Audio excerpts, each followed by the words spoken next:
Om Swastiastu. Assalamualaikum warahmatullahi wabarakatuh. Salam sejahtera dalam nama Tuhan. Selamat datang dalam kegiatan pelatihan dasar anggota Koperasi Kredit Tritunggal Tuke. Bapak Ibu yang kami hormati, patut kita bersyukur kepada Tuhan yang Maha Kuasa, karena hanya atas karunia-Nya kita bisa bertemu dalam kegiatan ini. Dan seperti yang kita ketahui bersama, bahwa salah satu cara untuk memutus mata rantai penyebaran COVID-19 adalah dengan bekerja dan belajar dari rumah. Oleh karena itulah, maka pelatihan dasar anggota secara online ini dilaksanakan. Bapak Ibu yang kami hormati, ada 5 bagian utama dalam kegiatan Platdas kali ini. Yang pertama adalah kita akan mendalami tentang apakah koperasi kredit itu. Yang kedua, kami juga akan menyampaikan kepada Bapak Ibu informasi tentang koperasi kredit Tritunggal Tuke. Yang ketiga adalah produk simpanan dan pinjaman Kopdit Tritunggal Tuke. Dan bagian yang keempat adalah program dana sosial, santunan duka anggota, dan syarat pengabulan pinjaman. Dan bagian yang terakhir adalah kuis. Bapak Ibu yang kami hormati, marilah kita mulai pada bagian pertama, apakah koperasi kredit itu? Koperasi kredit atau istilah lainnya credit union adalah badan hukum yang dimiliki oleh sekumpulan orang yang saling percaya dalam suatu ikatan pemersatu yang bersepakat menabungkan uang untuk menciptakan modal bersama guna dipinjamkan di antara mereka dengan bunga yang layak dan untuk tujuan produktif serta kesejahteraan. Dari pengertian ini, tentu kita akan sedikit mengalami kesulitan untuk menghafalnya. Oleh karena itu, marilah kita perhatikan ada beberapa bagian di dalam pengertian koperasi ini. Yang pertama adalah bahwa koperasi itu adalah badan hukum. Dan yang kedua, koperasi itu dimiliki oleh sekumpulan orang.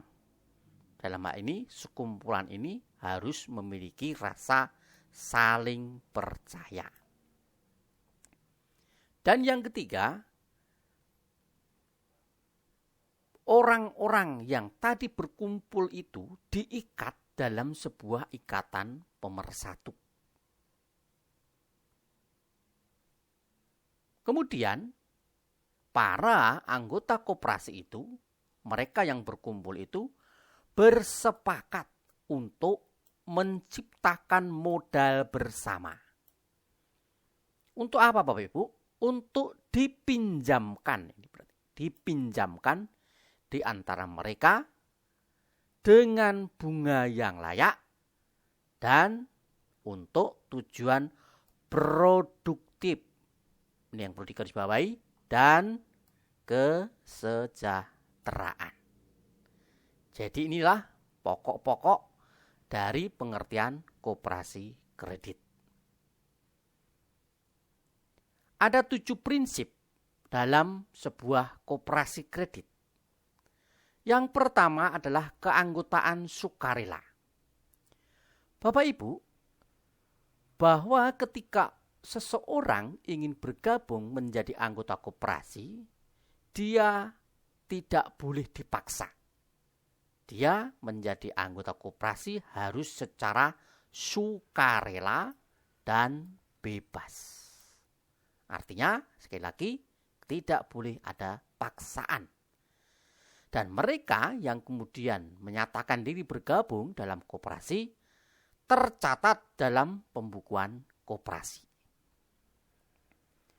Prinsip yang kedua, bahwa pengawasan demokratis oleh anggota. Jadi dalam hal ini sebenarnya koperasi diawasi secara demokratis oleh anggota.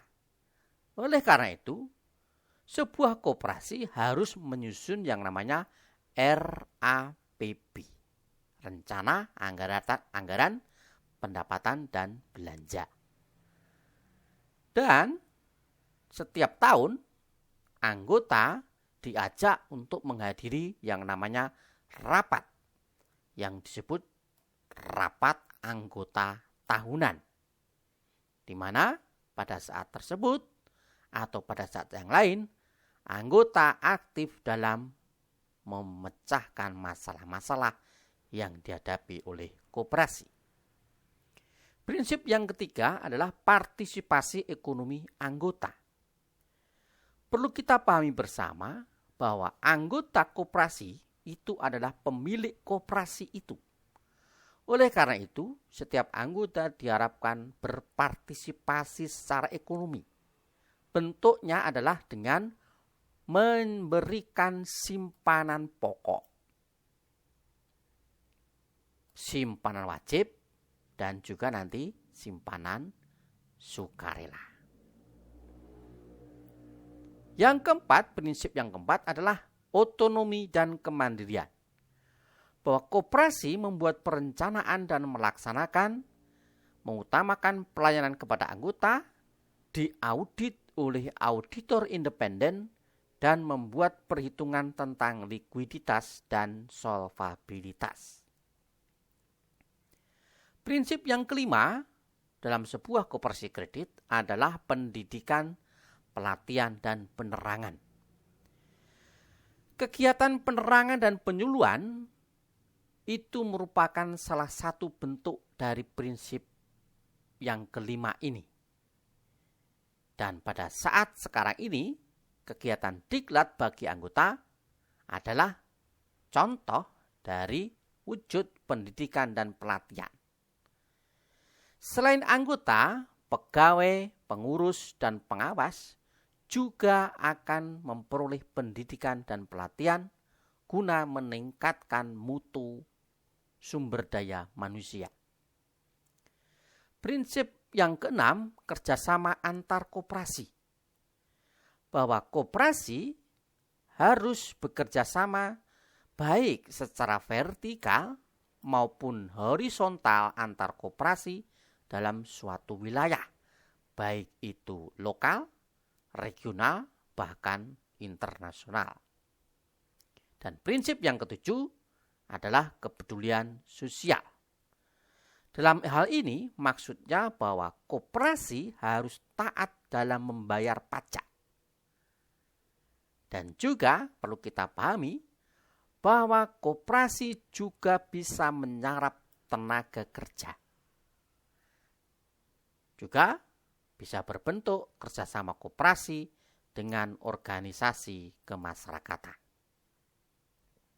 Itulah 7 prinsip dalam sebuah koperasi kredit.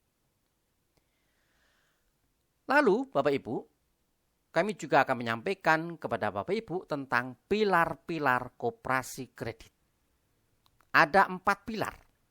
Pilar yang pertama adalah pendidikan.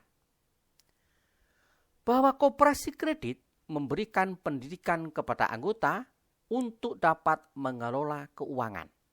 Inilah esensi dari pilar yang pertama, supaya anggota dapat mengelola keuangan. Selanjutnya diharapkan bahwa anggota dapat mengerti peran serta hak dan kewajiban sebagai anggota koperasi tentunya. Oleh karena itu, selanjutnya anggota bisa mengetahui perkembangan organisasi.